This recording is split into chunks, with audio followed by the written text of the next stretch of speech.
जय हिंद। देखते हैं हम लोग इराक का निर्माण कैसे होता है और कैसे वहां अमेरिका ही सद्दाम हुसैन को लाता है और फिर वही अमेरिका सद्दाम हुसैन को फांसी लगवा देता है, और क्यों सद्दाम हुसैन की एक सनक और एक क्रूर शासक बनने की जिद ने तीन तीन खाड़ी युद्ध करा दिया। खाड़ी युद्ध किसे कहते हैं और ये कब कब कैसे कैसे हुआ और कैसे इराक से कई टन सोना अमेरिका लेके चला गया।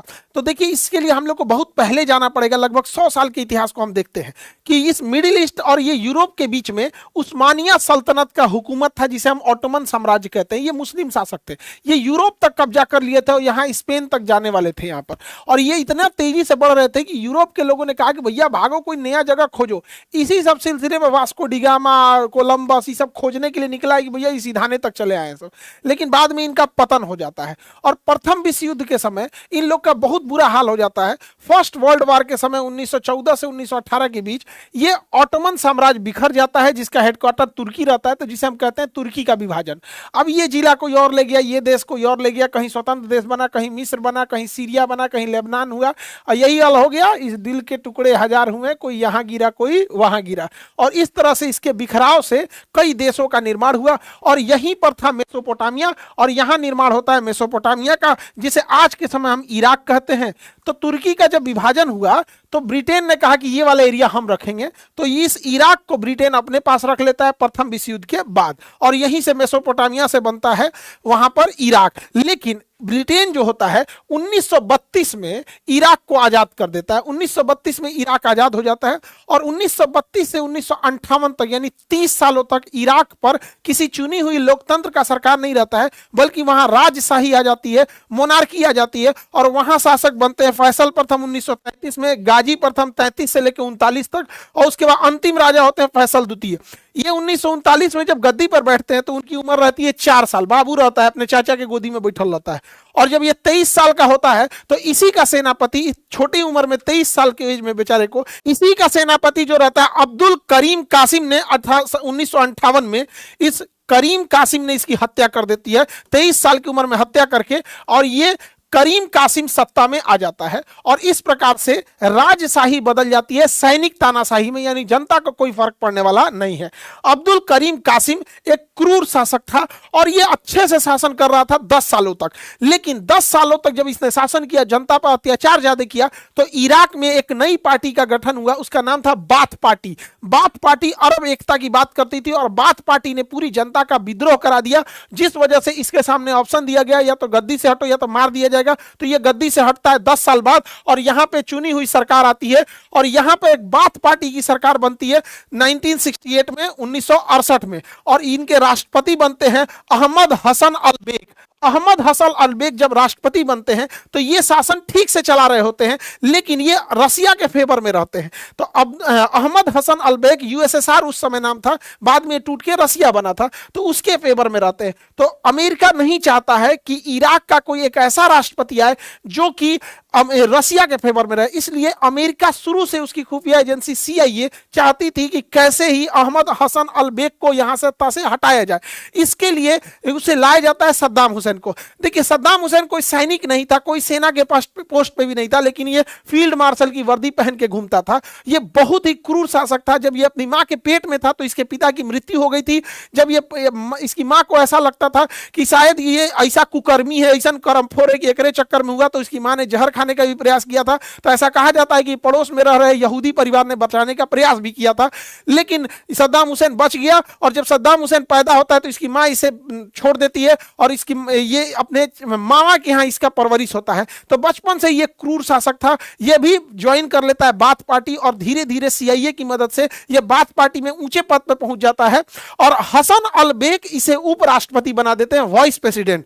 जब ये उपराष्ट्रपति बनता है तो इसे खुफिया एजेंसी का हेड बनाया जाता है। खुफिया एजेंसी के हेड होने के नाते ये वहां अपने विरोधियों को इतनी बुरी टॉर्चर करके मारता है कि इसके नाम से पूरा खौफ जा जाता है, और ये पूरी ब्यूरोक्रेसी में अधिकारियों के बीच में अपनी पकड़ बना लेता है, और इतना मजबूत पकड़ बना लेता है कि उस समय इराक में राष्ट्रपति हसन अल बेग से ज्यादा खौफ सद्दाम हुसैन का था। और यही समय जब आता है, 10 साल जब बीतते हैं और 1979 आता है, तो इस समय ईरान में हाँ, यहाँ पर रुहुल्लाह खमैनी की सरकार आ जाती है। रुहुल्लाह खमैनी जो है अमेरिका के वर्चस्व रजा पहलवी की सरकार को गिरा के जब यहाँ आ जाते हैं तो CIA कहती है कि इन्हें हटाया जाए, वरना ये भी रूस के फेवर में हो जाएगा और ये भी रूस के फेवर हो जाएगा, तो अमेरिका के लिए दिक्कत हो जाएगा। तो सद्दाम हुसैन को फेवर किया जाता है। सद्दाम हुसैन अपने सारे अधिकारी और सैन्य जनरलों को मिला देते हैं और एक मीटिंग के लिए राष्ट्रपति के पास जाते हैं, हसन अलबेग के पास, और हसन अलबेग के बंदूक रख देते हैं सर पे और कहते हैं या तो इस्तीफा लिखिए या तो गोली मार देंगे। तो मजबूरी में हसन अलबेग को इस्तीफा लिखना पड़ता है, वरना ये गोली मार देता। उसके बाद ये आजीवन अपना स्वास्थ्य का बहाना बना के इनको साइड में रख दिया जाता है और वहां पे प्रधानमंत्री नहीं बल्कि राष्ट्रपति बनता है सद्दाम हुसैन। और सद्दाम हुसैन जैसे राष्ट्रपति बनता है, इसे इस बात की भूख हो जाती है कि पूरे मुस्लिम लीडरों में ये सबसे सर्वोच्च जाना जाए। लेकिन सद्दाम हुसैन से ज्यादा दबदबा उस समय मिस्र के कर्नल नासिर का था। तो सद्दाम हुसैन मिस्र के कर्नल नासिर को अपना आइडियल मानता था। लेकिन उस समय ईरान के रुहुल्लाह खमैनी भी बहुत तेजी से उभर रहे थे और टाइम्स मैगजीन ने उस वर्ष में इन्हें पर्सन ऑफ द ईयर यानी मैन ऑफ द ईयर का खिताब दिया था। और ईरान में दिन प्रतिदिन रुहुल्लाह खमैनी की वर्चस्व बढ़ते जा रहा था। यह सद्दाम हुसैन देख नहीं पा रहा था। और दूसरा कि सद्दाम हुसैन एक सुन्नी था और ईरान एक शिया कंट्री था। तो सद्दाम हुसैन जो था अचानक एक दिन उठा और 1980s को, जैसे यहाँ खमैनी की सरकार आती है उसके एक साल बाद 80 में, जब यहाँ पर ईरान में बहुत तेजी से टेंशन चल रहा था, ईरान ने अमेरिका के राजदूतों को बंधक बनाया था और यहाँ अमेरिका और ईरान में टसल चल रहा था, सद्दाम हुसैन ने देखा यही मौका अच्छा है। यहाँ पहलवी की सरकार गिरी है, रुहुल्लाह खमैनी आए हैं, साथ अमेरिका के लोगों को बंधक बनाए हैं, अमेरिका इन पर हमला करने वाला, ऑपरेशन ईगल क्लॉ लाने वाला है, यही समय बहुत अच्छा है। तो 1980 के दशक में जब ईरान व्यस्त था तो ये अपने आप को सुप्रीम लीडर बनने के चक्कर में हमारा दबदबा ज्यादा रहे और खमैनी के प्रभाव को कम करने के लिए अचानक से हमला कर देते हैं सद्दाम हुसैन। कहा सद्दाम का जरूरत था तारा हमला के लिए, अभी इनका उपाय करेंगे सर देखिए। और जैसे हमला करते हैं यह युद्ध हो जाता है खाड़ी युद्ध। तो प्रथम खाड़ी युद्ध की शुरुआत होती है 1980 में। और खाड़ी किसे कहते हैं? फारस की खाड़ी से सटने वाले 8 देशों को हम खाड़ी देश कहते हैं। Oman, UAE, Qatar, Bahrain, Kuwait, Iraq, Iran, Saudi Arab, इन 8 देशों को हम खाड़ी देश कहते हैं। तो जब भी इनमें से कहीं युद्ध होता है तो उस युद्ध को हम खाड़ी युद्ध कहते हैं। तो पहला खाड़ी युद्ध 1980 से 88 तक चला। ये अंदर तो प्रवेश कर गया यहाँ पर, लेकिन इसके बाद दिक्कत क्या हुआ, जैसे अंदर प्रवेश किया युद्ध फंसता गया, युद्ध फंसता गया। अब इसने कहा सद्दाम हुसैन ने कि इन देशों से, अरब देशों से, ये देखो भैया तुम सुन्नी हो, यहाँ शिया का वर्चस्व चढ़ेगा तो दिक्कत हो जाएगा, हमें पैसे दो कि हम युद्ध करें, हमें पैसे दो कि हम युद्ध करें। तो इसमें सबसे ज्यादा पैसा देने वाला था कुवैत। कुवैत खूब भर भर के पैसा दिया, कहा कि पैसा का कोई दिक्कत नहीं, 2 लाख करोड़ दिया। और अमेरिका ने हथियार भी दिया, कहा मारो ईरान को। अब चूंकि ईरान से अमेरिका की दुश्मनी हो गई थी, रुहुल्लाह खमैनी आए थे, ये ईरान और अमेरिका के रिश्ते एकदम खराब हो गए थे, इसलिए अमेरिका भी इनडायरेक्टली सद्दाम हुसैन को सपोर्ट कर रहा था। अब बहुत लंबा युद्ध चला, यह युद्ध 8 साल खिंच गया। इस युद्ध का कोई खास नतीजा नहीं आया। उसका रीजन ये था कि सद्दाम हुसैन इराक में से ईरान में घुस तो गए थे, लेकिन ईरान में इतनी पहाड़ियां हैं कि लड़ते लड़ते 8 साल लग गया, बहुत पैसा बर्बाद हुआ। और यहां ईरान में खामेनी की सत्ता को और ताकत मिलने लगा। सद्दाम हुसैन सोचे थे कि खामेनी की ताकत को कमजोर करेंगे, चाचा के ऊपर उल्टा भारी पड़ गया, कोई फायदा नहीं हुआ। 8 साल युद्ध गंवाने के बाद दोनों को वही समझौता हुआ कि भैया हम भी अपनी सेना पीछे करते हैं, आप भी पीछे हटिए। तो ये भी पीछे हट गए, ये भी पीछे हट गए यहाँ पर। और इस युद्ध में इराक का बहुत पैसा लॉस हुआ, उसकी बहुत सारी आर्मी और हथियार, गोले बारूद बर्बाद हुए और दोनों देशों में 20 लाख लोग मारे गए। ईरान और इराक मिला के 20 लाख लोग मारे गए। और इस पहली खाड़ी युद्ध में 1980 से 88 के बीच हुआ, ये केवल सद्दाम हुसैन का सनक और घमंड था, जो अरब देशों में यह अपने आप को सबसे पावरफुल दिखाना चाहता था और चाहता था मुसलमानों का सबसे सर्वोच्च लीडर बन के उभरे और मुसलमान इसी इराक को अपना लीडर लेके चले। लेकिन ऐसा हुआ नहीं और इसको उल्टे लॉस लग गया इस प्रथम खाड़ी युद्ध में। अब इसके ऊपर इतने कर्ज का बोझ आ गया, बेचारा सद्दाम हुसैन को पहली खाड़ी लड़ाई लड़के कुछ मिला नहीं, उल्टे 2 लाख करोड़ का इसका खर्चा हो गया। अब सद्दाम हुसैन में देखिएगा क्या हुआ, ये जो 2 लाख करोड़ रुपया खर्चा हुआ है तो कुवैत कह रहा है हमको वापस करो जो तुम्हारा 8 साल लड़ाई में खर्चा हुआ है। तो सद्दाम हुसैन कह रहा है हम खर्चा कैसे करेंगे भाई, हम तो तुम्हारे लिए लड़ रहे थे, अरब के लिए लड़ रहे थे, यूएई के लिए लड़ रहे थे, हम शिया सुन्नी में लड़ाई लड़ रहे थे, हम सुन्नी है वो शिया है, ऐसे लड़ाई हो रही थी, तो हमसे ये पैसा काहे मांग रहे हो, एक काम करो ये पैसा माफ कर दो, और कुवैत कराना ना ये लोन है हमको वापस दो। ये बताइए 2 लाख करोड़ रुपया, 80 बिलियन डॉलर रुपया कह रहा है कि मेरा माफ कर दो यहाँ पर सद्दाम हुसैन। अभी दोनों में झगड़ा हो गया, कह रहा है कि भाई हम अरब एकता के लिए लड़ाई लड़े, हमें चैरिटी करके माफ कर दो। ये कुवैत कर रहा है माफे नहीं करेंगे। उल्टे कुवैत ने क्या किया, चोरी क्या किया, कुवैत चूंकि इसके पास वाला देश है, इसने क्या किया, जो तेल का कुआं खुदवाया वो तिरछा खुदवा दिया इराक के अंदर। इसे हम स्लांट ड्रिलिंग कहते हैं। देखिए कुआं खुदवाया तेल का ना, तो इराक के अंदर खुदवा दिया। कुवैत तो खचरा नहीं समझे, एगो तो पैसा माफ नहीं किया, उसका तेल चुराने लगा, रुमैला ऑयल फील्ड से तेल चुराने लगा। सद्दाम हुसैन कहा कि एगो तो कर्जा माफ नहीं कर रहा, उसमें से तेल चुराएगा। लेकिन कुवैत तो कुवैत निकला, अमेरिका की चाल थी। अमेरिका चाहता था कुवैत को पहले बर्बाद कराया जाए और फिर कुवैत को बनाया जाएगा। मैंने कुवैत का पहले हाथ तोड़ देते हैं, फिर अपने अस्पताल में इलाज कराएंगे। तो कुवैत को यह समझ में नहीं आया, अमेरिका चढ़ा दिया कुवैत को, तुम पीछे मत हटना, अपना पैसा मांगो उससे और हम तुम्हें मिलिट्री सपोर्ट देंगे। तो ये चढ़ गया। इसने क्या किया, कुवैत ने, इतना छोटा सा देश है कुवैत, यहां पर इसने इराक के ऊपर एक तो कर्जा था, उसमें से इसका तेल चोरी करने लगा। अब क्या किया, इराक को बर्बाद करने के लिए कुवैत अमेरिका के प्रभाव में आके तेल उत्पादन बहुत ज्यादा बढ़ा दिया। जितना कोटा था जरूरत से ज्यादा तेल का उत्पादन बढ़ा दिया। तेल का उत्पादन जरूरत से ज्यादा बढ़ाने के कारण तेल का जो प्राइस था वो एकदम गिर गया और सद्दाम हुसैन को बहुत घाटा लग गया, एकदम घाटा लग गया। 79 में सत्ता हासिल कर रहा है, अभी अभी नया नया सत्ता हासिल किया, 8 साल युद्ध लड़ लिया और उसके ऊपर ही तेल चुरा के उल्टे उसका तेल का रेट गिरा दिया। सद्दाम हुसैन करा युद्ध कर देंगे तुम्हारे ऊपर, फिर मारेंगे, याद रखो, अभी ईरान को मारे, अभी तोरो मारेंगे। तो इसके पीछे तो अमेरिका का साथ था। कहा कि कोई बात नहीं, हम देख लेंगे, हम खामैनी थोड़ी है कि अमेरिका का साथ नहीं, हमारे साथ तो अमेरिका का साथ है, अब तुम कुछ भी करो। ये चढ़ा दिया अमेरिका के दम पे और हुआ भी यही, अमेरिका इसे चढ़ाया। और अमेरिका चाहता था कि कुवैत चढ़ जाए, और जब सद्दाम हुसैन कुवैत पर हमला करेगा तो अमेरिका का पहले से प्लानिंग था कि अमेरिका इसे बचाने नहीं आएगा। और अमेरिका ने यह बात पहुंचवा दी थी सद्दाम हुसैन पर कि मारो ना यार, हम इसको झूठे चढ़ा रहे हैं, हम इसे बचाने नहीं आएंगे। और यही हो गया सद्दाम हुसैन के साथ। सद्दाम हुसैन यहां दूसरा खाड़ी युद्ध कर दिया। जो भी युद्ध इस फारस की खाड़ी में होगा इसे हम कहा जाएगा खाड़ी देश। इन 8 देशों में जब भी युद्ध होगा तो खाड़ी देश कहा जाएगा। और इसी के साथ इराक हमला कर देता है कुवैत के ऊपर और इसे कहते हैं दूसरा खाड़ी युद्ध। द्वितीय खाड़ी युद्ध चालू होता है और यह द्वितीय खाड़ी युद्ध चालू होता है 1990 में। और ये कैसे चालू होता है देखिए ध्यान से। कुवैत एकदम छोटा सा देश है, इराक एक बड़ा देश है, इराक की सेना ज्यादा पावरफुल है, इराक की सेना अनुभवी है। और इराक की सेना जो थी कुवैत के ऊपर अचानक 2 अगस्त को सरप्राइज अटैक करती है, बिना बताए एकदम छोटे से देश पे चारों ओर से सरप्राइज अटैक कर देती है। और महज 48 घंटे यानी 2 दिन के अंदर 4 अगस्त को पूरे कुवैत पे कब्जा, पूरे कुवैत पर कब्जा। अमेरिका पूरा खुश हो गया, कहता हम तो यही चाहते थे, सचा तुम मरो, और जब तुम मरोगे तो तोरा पहले ब्लैकमेल करेंगे, तुम्हारा इलाज हम करेंगे, 100 गुना रेट पे करेंगे, बहुत उड़ रहे हो। सद्दाम हुसैन ने मारा पलीत करके रख दिया।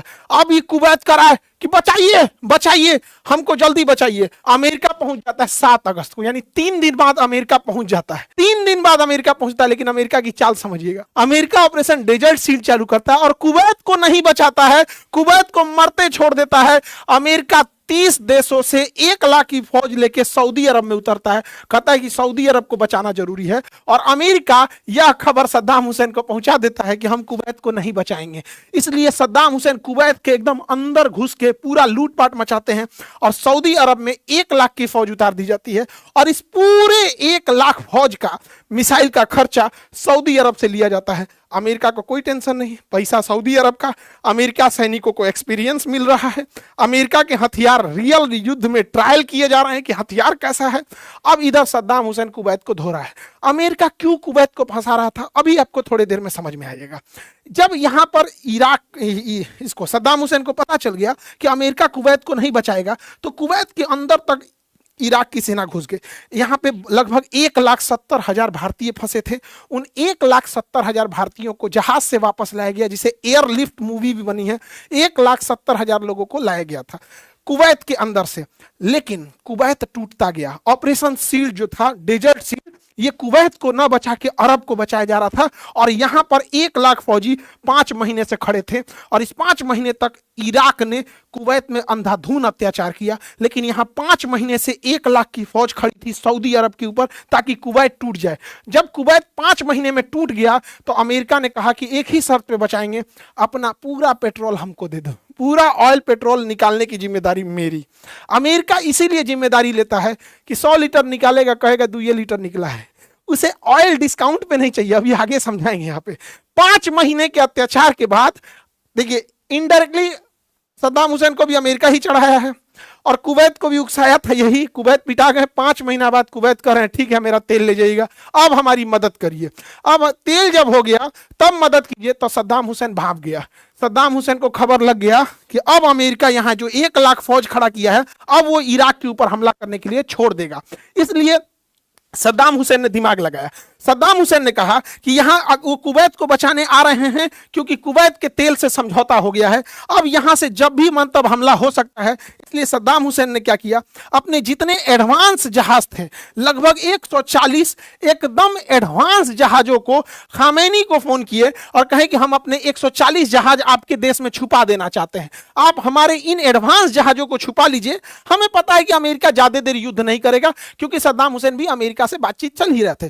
तो 140 जहाजों को छुपा दिया ताकि जब अमेरिका और उसके 30 देश मिलकर हमला करेंगे इराक के ऊपर, तो इराक के केवल पुराने जहाज, पुराने टैंक्स और पुरानी मशीनरी ध्वस्त होंगी, नए जहाज और ये सारी चीजें ईरान में जाके सुरक्षित रहेंगी। रुहुल्लाह खमैनी ने कहा ठीक है, मुसीबत में हम तुम्हारा साथ देंगे, लाके यहां रख दो। और जैसे सद्दाम हुसैन ने वहां रखा और वहीं से अमेरिका ने दूसरा ऑपरेशन चालू किया। उस ऑपरेशन का नाम था ऑपरेशन डेजर्ट स्टॉर्म, जबकि इससे पहले जो सऊदी अरब में फौज रखी गई थी उसका ऑपरेशन का नाम था डेजर्ट सीड। डेजर्ट सीड तो आना चाहिए था कुवैत को बचाने के लिए, लेकिन 1 लाख फौज तो सऊदी अरब में इंतजार कर रही थी। अब अमेरिका ने ऑपरेशन डेजर्ट स्टॉर्म चालू किया जो 5 महीने लेट चालू हुआ था। यह 5 महीने लेट इसीलिए चालू किया गया था कि कुवैत घुटने फेंक दे और कुवैत अपना सारा पेट्रोल अमेरिका को दे दे। जब कुवैत अपना सारा पेट्रोल अमेरिका को दे दिया तब इन्होंने सद्दाम हुसैन के ऊपर हमला कर दिया ऑपरेशन डेजर्ट स्टॉर्म से। 17 जनवरी को यह हमला होता है और महज 24 फरवरी को, यानी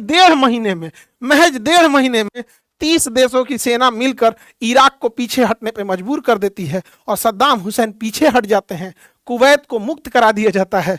कुवैत को बलि का बकरा बनाया ही इसलिए गया था। कुवैत हो जाता है मुक्त और सद्दाम हुसैन को ढकेल दिया जाता है पीछे। लेकिन सद्दाम हुसैन तो पहले से सेटिंग था।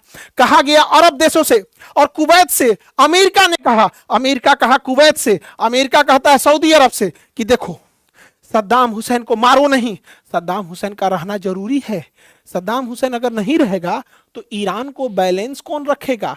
ईरान को बैलेंस रहने दो, ये दोनों आपस में लड़ेंगे और तुम लोग खुश रहना, अपने में हैप्पी एकदम रहना। ये सब समझ किया सबका, ठीक है, सद्दाम हुसैन को छोड़ दिया जाए। सद्दाम हुसैन को अमेरिका ने छोड़ दिया और कहा क्योंकि पावर बैलेंस बनाने के लिए सद्दाम हुसैन जरूरी है। सद्दाम हुसैन को छोड़ दिया गया।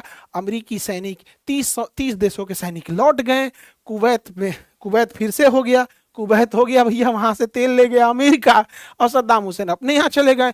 सद्दाम हुसैन जब अपने यहाँ चले गए तो रुहुल्लाह खमैनी से कहें कि देखो भैया, हमारा तो भाई क्या किस्मत कहें, पहली खाड़ी देश का युद्ध आपसे लड़े 8 साल और दूसरा खाड़ी कुवैत से लड़े, कुल इंफ्रास्ट्रक्चर चौपट हो गया, लाखों लोग मारा गए, पूरी सेना बर्बाद हो गई, इंफ्रास्ट्रक्चर बर्बाद हो गया, हम क्या करें?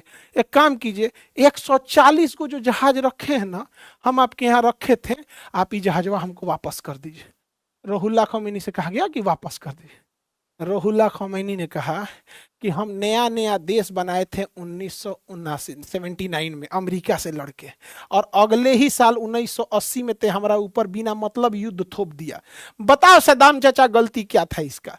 बताओ सद्दाम चाचा क्या गलती था? कहा तू हमरा का 8 साल तक युद्ध किया, 80 से 88, ये 8 साल के युद्ध में हमारा बहुत लॉस हुआ है, हम तुम्हारा जहाज युद्ध के जुर्माना के तौर पे रख लेते हैं, ये हमारा हर जाना हो गया। जाओ सद्दाम हुसैन, तुम्हारा पुराना जहाज अमेरिका मार दिया ऑपरेशन डेजर्ट स्टॉर्म में, और नया जहाज तुम हमारे यहाँ रखे थे, ये हम रख लिए।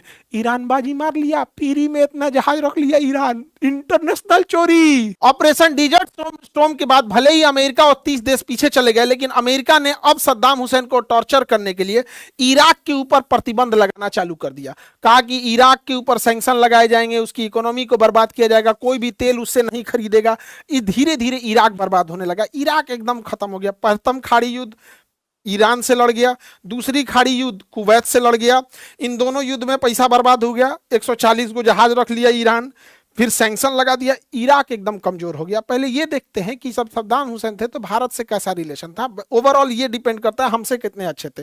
तो देखिए, सद्दाम हुसैन भारत को सस्ते दम पे पेट्रोल देता था, इसलिए बहुत अच्छा है। दूसरा, भारत किसी भी गुट में नहीं था, गुट निरपेक्ष था, और इराक भी किसी भी गुट में नहीं था, गुट निरपेक्ष था। भारत भी ग्लोबल साउथ यानी जो विकासशील देशों का संगठन है उसका सदस्य था, और इराक भी ग्लोबल साउथ का था। इस हिसाब से हमारे अच्छे रिलेशन थे। रही बात कश्मीर की, तो सद्दाम हुसैन की एक चीज अच्छी ये लगी कि इसने कश्मीर के मुद्दे पर कहा कि ये भारत पाकिस्तान का इंटरनल मैटर है, दुनिया को इस पे ध्यान नहीं देना चाहिए, इस वजह से ये हमारा साथ दिया। लेकिन कई जगह पे, जैसे इस्लामिक ऑर्गेनाइजेशन के मामले पे, ये कश्मीर के मामले में इनका राग अलग हो जाता था, या फिर जब कभी रिलीजियस मैटर होता था तो ये अरब देशों के साथ चल जाते थे। यानी ओवरऑल अगर हम कहें तो भारत के पक्ष में ये इंसान 60% रहता था, लेकिन ओवरऑल ये कहेंगे कि हमसे अच्छा पेट्रोल मिल जाता था। ये पाकिस्तान का कभी खुल के साथ नहीं दिया, उसका रीजन खुद पाकिस्तान भी है। रीजन क्या है कि इसकी दुश्मनी अब हो गई अमेरिका से, और पाकिस्तान जो था हमेशा अरब वेस्टर्न कंट्रीज का साथ दिया। पाकिस्तान वेस्टर्न कंट्री का साथ दिया, इसलिए पाकिस्तान से इसकी हमेशा खटक जाती थी। तो ये पाकिस्तान से ज्यादा दोस्ती नहीं कर पाया, लेकिन हमारे लिए अच्छा था पेट्रोल। अगर ईरान, इराक और सीरिया आज रहते तो आज भी हमारे यहाँ पेट्रोल 42 रुपया लीटर रहता, 40 से 45 रुपया लीटर रहता। लेकिन इतना महंगा हो गया, सोचिए हमारे यहाँ डेली करोड़ों लीटर का खपत हो रहा है, और हर लीटर अगर हम लोग को 50-60 रुपया महंगा पड़ रहा है तो करोड़ों लीटर पे कितना लॉस हो रहा होगा हम लोग को। सब कुछ ठीक ठाक ही चल रहा था, लेकिन अमेरिका द्वारा बनाए गए आतंकवादियों ने ही अमेरिका पे हमला कर दिया। हुआ क्या कि इराक में अमेरिका ने प्लांट किया, यहां पर अमेरिका ने ही राजा पहलवी को रखा, और यहां पर अमेरिका ने ही तालिबान को जन्म दिया, अमेरिका ने ही अलकायदा को जन्म दिया। काहे गलत बोल रहे हैं, 100% बोलते हैं आप ही जन्म दिए थे। ये आपको तो खुदे पता है, सब आप ही के जन्म आए हैं सब, क्योंकि ये रूस से लड़ रहे थे। अमेरिका ने ओसामा बिन लादेन और मुल्ला उमर को पैसा दिया और कहा कि मारो रूस को। इतना नहीं, ज्यादा पैसा दे दिया कि इन सबके अथाह पैसा हो गया। जब मार के रूस को भगा दिए तो कहा सब भैया हथियार बच गया, पैसा बच गया, अब किसको मारा जाए, उठ के मार दिया सब वर्ल्ड ट्रेड सेंटर पे। अमेरिका पे पहली बार इतना भीषण हमला हुआ, अमेरिका का वर्ल्ड ट्रेड सेंटर धधक उठा और अमेरिका की इकोनॉमी स्लो डाउन हो गई, अमेरिका में मंदी आ गया, अमेरिका बर्बादी के कगार पे पहुंच गया। अब अमेरिका में क्या होगा, कैसे इतने पैसे आएंगे यहाँ पर। तब जॉर्ज बुश ने कहा कि एक काम करते हैं, किसी देश का सोना चुरा लेते हैं या तेल चुरा लेते हैं, दोनों महंगा बिकता है, तो सोना और तेल चुरा लेते हैं, कामें हो जाएगा यहाँ पर। तो पेट्रोलियम और तेल और सोना चुराने के लिए और उस देश के ऊपर डॉलर मुद्रा थोप देंगे, इसके लिए उनको सबसे अच्छा लगा इराक। उस समय इराक कमजोर हो चुका था, युद्ध लड़ते लड़ते, एक खाड़ी युद्ध ईरान से लड़ा, दूसरा खाड़ी युद्ध इसने कुवैत से लड़ा। अब इराक कमजोर हो गया था, तो इराक के सोना, इराक के पेट्रोलियम पर नजर हो गया जॉर्ज बुश का। तो इसने आरोप लगा दिया कि इराक के पास बहुत ही ज्यादा केमिकल हथियार हैं, weapons of mass destruction, weapons of mass destruction, बहुत खतरनाक खतरनाक हथियार इराक रखा है। जबकि इराक ऐसा कोई हथियार नहीं रखा था, ये पूरी दुनिया ने इराक में खोज के देख लिया, कहीं नहीं रखा था। लेकिन ये बहाना बनाकर अमेरिका ने 2003 में इराक के ऊपर आक्रमण कर दिया, और ये हो गया तीसरी खाड़ी लड़ाई, ले इराक के ऊपर आक्रमण कर दिया। जबकि उद्देश्य बस था कि इराक का तेल लेके जाना है। सद्दाम हुसैन को लगा कि छोटा मोटा हमला करेगा, क्योंकि 2 बार तो हमला हो ही गया था, तो सद्दाम हुसैन ओवर कॉन्फिडेंस में थे। लेकिन यह हमला बहुत तेजी से हो गया, और इस ऑपरेशन का नाम रखा गया ऑपरेशन इराकी फ्रीडम, जो इराक को फ्रीडम दिलाएंगे सब, यहाँ पर इराकी फ्रीडम नाम रखा गया। और अमेरिकी सैनिक अंदर घुस गए सब 2003 में, और 8 महीने के अंदर अंदर सद्दाम हुसैन को हरा दिया गया, पूरे सद्दाम हुसैन पर हरा दिया, इराक पर कब्जा हो गया और सद्दाम हुसैन को पकड़ लिया गया। 2003 में 8 मंथ के ही ऑपरेशन में 2003 में ही आक्रमण हुआ, और 2003 में ही 8 मंथ के बाद एक सुरंग से सद्दाम हुसैन को पकड़ के सब निकाल दिया था। क्या हाल हो गया इस सद्दाम हुसैन का। और सद्दाम हुसैन को पकड़ के निकाला गया और पूरे इराक में छानबीन दिया गया, कहा गया कि कहीं कोई हथियार ही नहीं मिला है, कोई ऐसा परमाणु बम नहीं है, कोई वेपन्स ऑफ मास डिस्ट्रक्शन नहीं है। अब अमेरिका ने कहा कि यहां से अगर हमें पूरा सोना और पूरा पेट्रोलियम ले जाना है। कुवैत का तो लेके चलिए गया, अगर यहां से ले जाना है तो सद्दाम हुसैन पे किसी मुकदमा में फंसा दो और यहां किसी कठपुतली, किसी चोट्टा को सरकार बना दो और उसी चोट्टा से इसको फांसी दिलवा देते हैं। तो अमेरिका ने यहां एक कठपुतली सरकार बना दिया और उसी कठपुतली सरकार से सद्दाम हुसैन को गिरफ्तार करा दिया और सद्दाम हुसैन के ऊपर मुकदमा चलाया गया। सद्दाम हुसैन पर 2003 में मुकदमा चला और यह मुकदमा 2006 तक, यानी 3 सालों तक सद्दाम हुसैन के ऊपर मुकदमा चला। अमेरिका ने कहा कि हम कहां कुछ कर रहे हैं, हम मुकदमा चला रहे हैं, ये तो इराक में नया राष्ट्रपति आए हैं, वो ने सद्दाम हुसैन को पकड़ लिए हैं। अब सद्दाम हुसैन जब खुफिया एजेंट था या जब राष्ट्रपति था तो अत्याचारी तो ये था ही यहां पर। अब सद्दाम हुसैन के ऊपर एक मुकदमा लगाया गया 1982 में। सद्दाम हुसैन ने दुजैल नाम के एक जगह पर 148 लोगों की हत्या करा दिया था। दुजैल नरसंहार कहा गया, 148 लोगों की हत्या कराया था। उस हत्या में ज्यादातर सिया और कुर्द जनजाति के लोग थे, सिया और कुर्द जाति के लोग थे। तो सद्दाम हुसैन के ऊपर यही आरोप लगाया और अमेरिका ने क्या किया कि इन पर जब मुकदमा चलाया तो अमेरिका ने कहा कि फुल जजेज बेंच बैठाया जाए। जब 5 जज बैठते हैं तो उसे फुल बेंच कहते हैं। 5 जजेज का बेंच बैठाया अमेरिका और अमेरिका ने जो हत्या का आरोप था सद्दाम हुसैन के ऊपर सिया और कुर्द 148 लोगों में, 5 जजेज में 3 जज सिया थे और 2 जज कुर्द थे। इन जजों ने 30 दिसंबर 2006 को सद्दाम हुसैन को फांसी की सजा सुना दिया। सद्दाम हुसैन को फांसी की सजा सुना दिया गया। 30 दिसंबर का वह दिन था। अगले दिन एक दिन रुक जाता तो 1 जनवरी आ जाता। 30 दिसंबर के दिन सद्दाम हुसैन को फांसी दिया गया। उस दिन बकरीद का त्यौहार था। अमेरिका ने जानबूझ के बकरीद के त्यौहार के दिन एक मुस्लिम नेता जो अपने आप को अरब देशों का बन रहा था उभारा, ताकि आतंकवाद का जन्म हो। और जब आतंकवाद का जन्म होगा तो आतंकवाद से जो पीड़ित होंगे वो हथियार अमेरिका से खरीदेंगे। एक दिन इसे आगे या एक दिन पीछे टाला जा सकता है। अमेरिका ने पूरे इराक को लूट लिया। इराक के पूरे तेल पर अमेरिका का अधिकार हो गया। उस तेल को छानने के लिए अमेरिकी कंपनियां आई, उस तेल को रखने के लिए भी अमेरिका कंपनियां आई। इराक को पूरी तरह कंगाल कर दिया गया। इराक का पूरा सोना अमेरिका लेकर चला गया। इराक में जगह जगह सैन्य अड्डे अमेरिका के हो गए। कोई इराक के खिलाफ बोलता था उसके ऊपर बम्बार्डमेंट कर दिया जाता था। इराक तहस नहस हो गया। अमेरिका ने इराक में इतनी अत्याचार किया, सबसे बुरा अत्याचार हुआ था अबू गुरैज जेल में। अबू गुरैज जेल में कैदियों को नंगा रखा जाता था। जो सद्दाम हुसैन के फौजी थे वहां पर उनके गुप्तांगों को काट लिया जाता था, उसमें रस्सी बांध कर खींची जाती थी, उनके ब्लड में पेट्रोल मिला दिया जाता था जिससे उनके पूरे शरीर में जलन होने लगता था। और ये अगर आपको ऐसा लगता है कि ये हम जो बढ़ा चढ़ा के बोल रहे हैं तो आपको अंदाजा लग जाएगा कि इन लोगों ने अबू गुरैज जेल में इतना अत्याचार किया था 2004 में कि 2004 में अमेरिका के कोर्ट में मुकदमा हुआ। यह मुकदमा होता है अमेरिका के कोर्ट में और 20 साल तक कोर्ट में मुकदमा चलता है। और 20 साल के बाद अमेरिका की कोर्ट ने जो अमेरिकी सैनिकों की CACE कंपनी थी उसके ऊपर 350 करोड़ का जुर्माना लगाया और कहा कि 350 करोड़ रुपया इराक के उन परिवार को देना होगा जिन लोगों को आपने इसे मारा है। यहां पर अमेरिका की एक कंपनी थी ब्लैक वाटर, ये प्राइवेट आर्मी थी जो सुरक्षा देती थी उन लोगों को, ये किसी को गोली मार देते थे सब यहां पे। उसी अमेरिका की सैनिक में एक लेडी सैनिक थी लिंडी इंग्लैंड।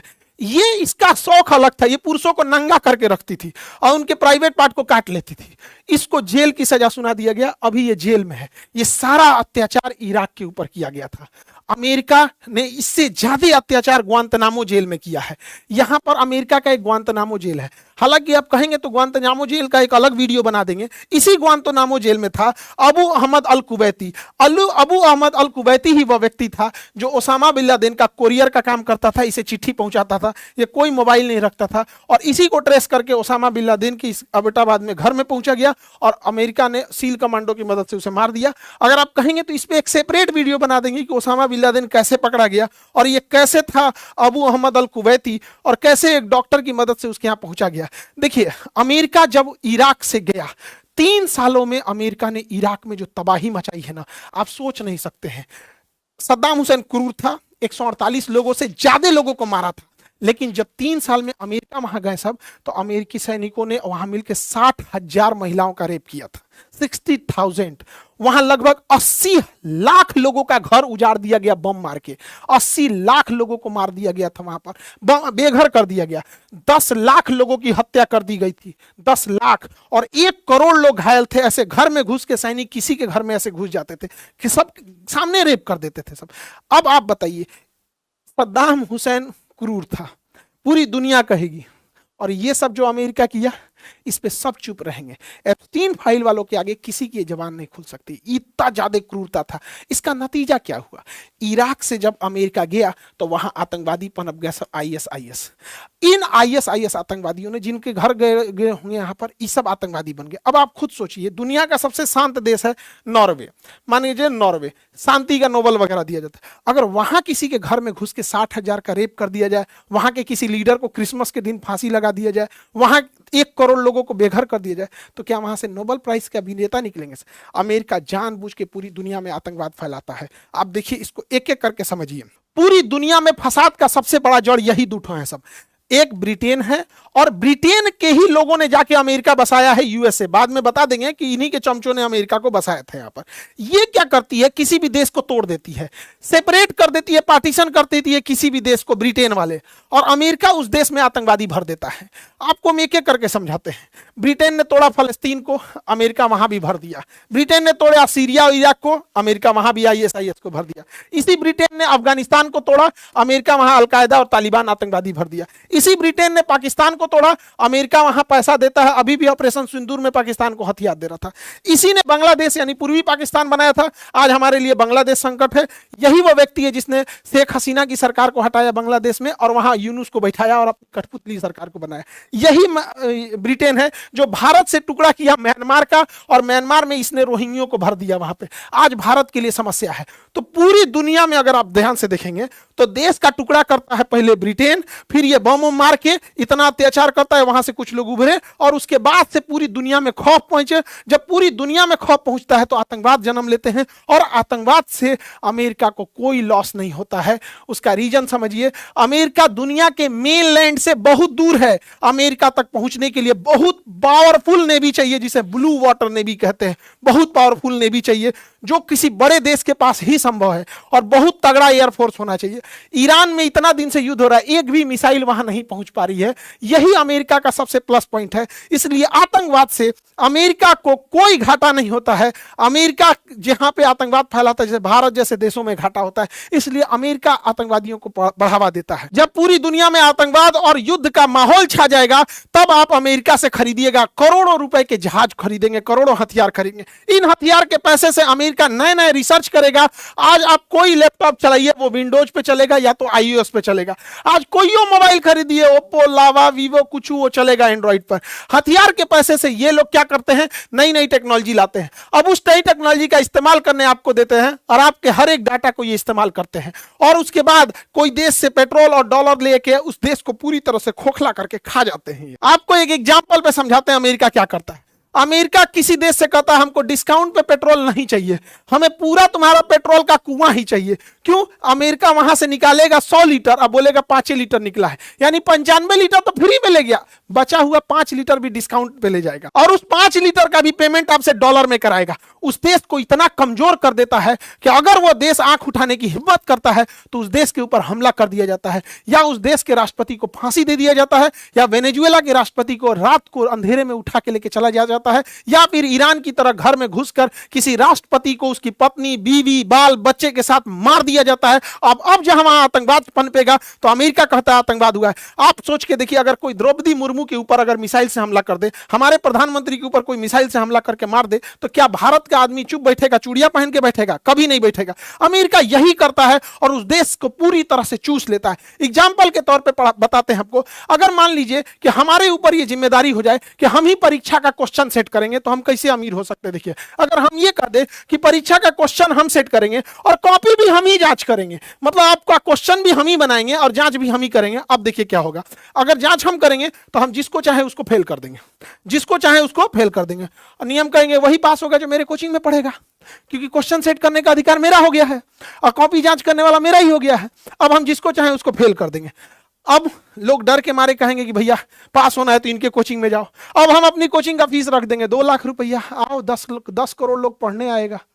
तो यही करता है अमेरिका, पूरी दुनिया में पूरे तेल पर मार और के अपना कब्जा कर लेता है, उसके बाद तेल का रेट बढ़ा के बेचता है, कहता है कि भैया ये तो करोड़ों डेली खरीदने बिकने की चीज है पेट्रोलियम यहाँ पे। इस तरह से अमेरिका अपनी मोनोपोली बनाता है। अमेरिका छोटे छोटे देशों को बर्बाद करते आ रहा है, सीरिया ले गया, इराक ले गया, ईरान ले जाने वाला है, अफगानिस्तान ले गया, पाकिस्तान को भी चौपट करेगा। बड़े देशों पर ये डायरेक्ट अटैक नहीं करेगा। रीजन क्या है कि यहां पर जब ये अथाह पैसा हो जाएगा तो ये कुछ ना कुछ तो बिजनेस करेंगे। ए भैया वो बिजनेस करोगे तो बिजनेसवा से जो सामान बनेगा उसको यूज करने वाला भी तो कोई चाहिए, तो छोटे देश को मार के खत्म कर देता है। अब बड़े देश को कहता है कि आप हमारा इस्तेमाल कीजिए, सोशल मीडिया इस्तेमाल कीजिए, मोबाइल इस्तेमाल कीजिए, लैपटॉप इस्तेमाल कीजिए, पेट्रोल हमसे खरीदिए, डॉलर हमसे खरीदिए, हमसे हथियार खरीदिए, और नहीं खरीदेंगे तो प्रतिबंध लगा देंगे। भारत को कहा कि ईरान से पेट्रोल नहीं लेना है तो नहीं लेना है, रूस से कहा 30 दिन के लिए खरीद सकते हैं, हमने कहा ठीक है खरीद सकते हैं, हमारे ऊपर प्रतिबंध लगाएगा। अगर कोई सामान पे एम्बार्गो लगा देगा, एम्बार्गो मतलब कोई सामान बाहर नहीं जाने देगा, प्रतिबंध लगा देगा, आपको ग्लोबल पेमेंट सिस्टम से बाहर कर देगा, स्विफ्ट कोड से बाहर कर देगा, जैसे रसिया को स्विफ्ट कोड से बाहर कर दिया। अगर जैसे भारत के अंदर पैसा भेजना है तो आईएफएससी कोड चाहिए, इंटरनेशनल पैसा भेजना है तो स्विफ्ट कोड चाहिए, अमेरिका स्विफ्ट कोड से बाहर कर देगा। हमें सैंक्शन के डर से मजबूर होना पड़ता है। जैसे आप एग्जांपल के तौर पे हमारे राष्ट्रपति और प्रधानमंत्री का जो जहाज है वो बोइंग 777 जहाज है, बोइंग कंपनी का 777 जहाज है, और ये जहाज हमारे राष्ट्रपति और प्रधानमंत्री दोनों यूज करते हैं। अगर अमेरिका से संबंध बिगड़ता है तो इन जहाजों के पार्ट पुर्जे हर 3 महीने पे इसकी सर्विसिंग होती है, हमेशा इसके कुछ पार्ट पुर्जे बनते रहते हैं, बिगड़ते रहते हैं, तो 3 महीने पे सर्विसिंग जब होना है तो इन जहाजों का सर्विसिंग ही रोक देगा। अमेरिका में उसने रोक दिया, रूस में उसने रोक दिया था, तब जाके रूस क्योंकि आत्मनिर्भर है तो थोड़ा कर भी लेता है, हम लोग से तो और फंसा के रख देगा। इसलिए अमेरिका किसी का दोस्त नहीं होता है, वो मजबूरी का फायदा उठाता है। तो आप प्रथम खाड़ी युद्ध देखें, इराक ने ईरान पर आक्रमण किया, दूसरा में कुवैत पर आक्रमण किया, तीसरे में सद्दाम हुसैन को निपटा दिया अमेरिका। तो इराक के बारे में आप देखें, पिछले 100 सालों का इराक का इतिहास देखें हम लोग, कैसे इराक मेसोपोटामिया से इराक बनता है और वहां राजतंत्र से सैनिक तानाशाह आती है और आज इराक पूरी तरह से तबाह हो गया है, इराक पूरी तरह से खत्म और बर्बाद हो गया है, ये आप समझे होंगे। और geography, world map, physics, UPSC और बीपीएससी के बैचेज आ गए हैं। अब चूंकि वहाँ अच्छा खासा क्वेश्चन ये सब हिस्ट्री वगैरह से पूछता है तो उसके लिए आप लोग इनरोल हो जाएंगे। और नीट जेई वाले बच्चे आप लोग के लिए भी क्लासेज स्टार्ट हो गए हैं, और 29 मार्च को प्रयागराज हम आ रहे हैं, 29 मार्च को, और 5 अप्रैल को पटना के बापू सभागार में। 29 मार्च प्रयागराज और 5 अप्रैल को बापू सभागार। बोर्ड एग्जाम वाले बच्चे लोग, चाहे वो 9th क्लास वाले बच्चे हों, आपका निर्माण बैच, 10th क्लास वाले बच्चे हैं आपका आधार बैच, जो आपके 11th 12th वाले बच्चे हैं वो लोग के लिए भी सारे बैच, जो 12th वाले हैं, तो जितने बच्चे हैं वो लोग इनरोल हो जाएंगे। और निर्माण बैच हो या फिर निर्णय बैच हो, जिस भी बैच में आपको जो जिस क्लास में आप जुड़ सकते हैं, स्पोकन क्लास हो उसमें भी आप आ सकते हैं। 12th वाले बच्चे चाहे वो कॉमर्स से रिलेटेड हो, आर्ट्स से हो या साइंस से हो, उन सारे बच्चे लोग को लिए आप लोग इनरोल हो सकते हैं। और आज रामनवमी का त्यौहार है, आप सब लोग को रामनवमी की ढेर सारी शुभकामनाएं। सियावर रामचंद्र जी की जय। और भगवान राम डोनाल्ड ट्रंप को सद्बुद्धि दे, पूरी दुनिया को टेंशन में डाल के रखा है, नहीं तो पगला गया है, हम लोग का गैस सिलेंडर सब महंगा कर दिया। भगवान राम जी उसको सद्बुद्धि दे रामनवमी के दिन ट्रंप को।